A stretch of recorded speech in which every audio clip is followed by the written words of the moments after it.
the chances of the Saints to be the number 1 seed may be broken as a result of that loss to the Philadelphia Eagles. Here is Saints coach Sean Payton from earlier today taking responsibility for the unexpected loss to the Eagles on the road.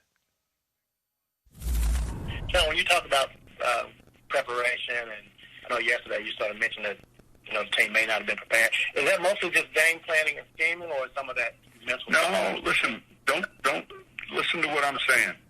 All right, I didn't say the team ever wasn't prepared. I said, man, we looked flat. We didn't look ready to play, and that's a reflection on me, and it's upsetting. And so I've got to do a better job of making sure I don't think we played well in any phase. I'm watching it again right now. Offensively, it's sloppy. Screens, the nakeds, the run game, it looks awful. And defensively, they're still running. The quarterback's outside the pocket. All the things we didn't want to allow happen in that game. We can't kick a field goal early in the game 2 weeks in a row. That's a problem. So that's where we start. I like it when a head coach takes responsibility for the failure of his team to be in the right mindset, ready to go, because it is the coach's responsibility to make sure that the players are ready to go. He has to press the buttons. He has to say and not say the things necessary to get his guys ready, and it didn't work. And now the Saints find themselves tied with the Green Bay Packers, who are prone to some periodic lapses and some flat performances, but the Packers 10-3, the Saints 10-3. Packers holding the 1 seed by virtue of the head-to-head tiebreaker against the Saints way back in Week 3. That's where those early season games matter the most. The teams change dramatically from September, but those wins in September, number 1, they're money in the bank. Number 2, they may set you up for that tiebreaker advantage when January rolls around, Charean, and they have taken a hit to their chances to be the number 1 seed. Steve Kornacki had all the statistics and percentages last night on Football Night in America, and you can see what that loss to the Saints does and what the win by the Packers does. It reduces significantly the Saints' chances of being the 1 seed.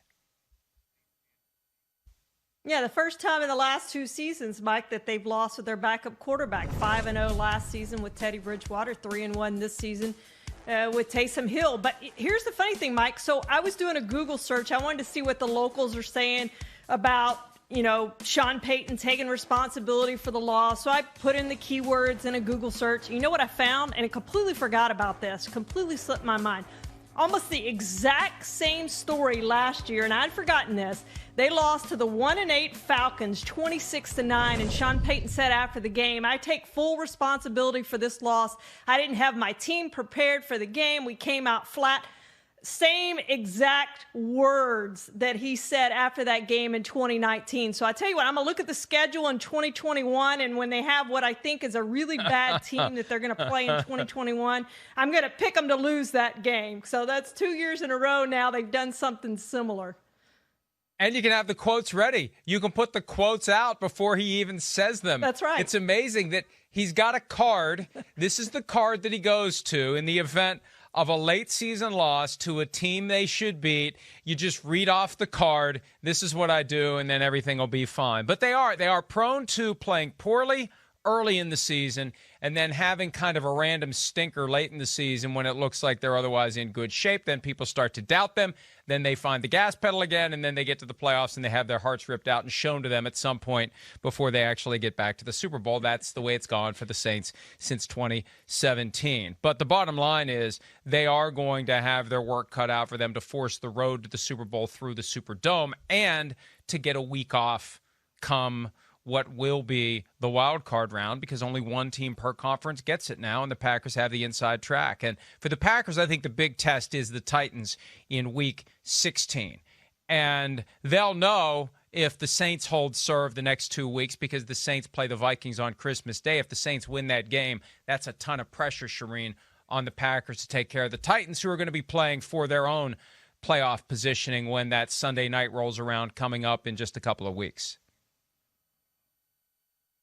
And, Aaron Rodgers talked about that yesterday, really how important home field advantage is, from the simple fact that he hasn't had it. The championship games they've played in have been on the road. And yes, there's not going to be fans there, but they would love to have it. And they all would love to have that first round bye. And I think it's important that they get it. And so there's going to be a ton of pressure on these two teams as they fight this out the last 3 weeks. And, normally that last week you play your reserves a little bit and rest your starters if you can. I don't know if that's going to be the case this year. I think they're both going to have something to play for, and that's going to be that first round bye and home field throughout the postseason. Hi, I'm Mike Tirico, and thanks for watching. Make sure to hit subscribe for the latest news and highlights from NBC Sports.